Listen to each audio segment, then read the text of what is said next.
நம்ம நாட்டோட farmer president அப்புறம் சயின்டிஸ்டான டாக்டர் ஏபிஜே அப்துல் கலாம் அவர்கள் தான் இறந்த அப்புறம் விட்டுட்டு போன சொத்துக்கள் என்னென்னு பார்த்தோம்னா 1981 பத்மபூஷன், 1990 பத்ம விபூஷன், 1997 பாரத் ரத்னா போன்ற விருது அவருக்கு வழங்கப்பட்டிருக்கு.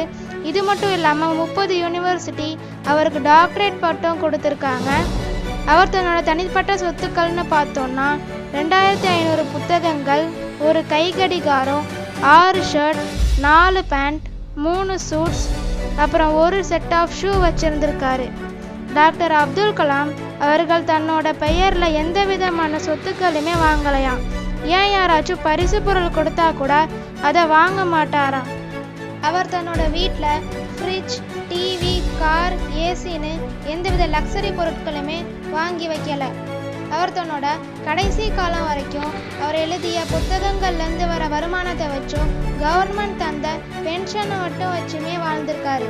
இப்படிப்பட்ட ஒரு எளிமையான மாமனிதர் நம்ம நாட்டில் பிறந்து வாழ்ந்ததுக்கு நாம தான் கொடுத்து வச்சிருக்கணும். ஓகே ஃப்ரெண்ட்ஸ், இந்த வீடியோ உங்களுக்கு பிடிச்சிருந்தா லைக் பண்ணுங்கள், சப்ஸ்கிரைப் பண்ணுங்கள். நெக்ஸ்ட் வீடியோவில் மீட் பண்ணலாம். பாய்.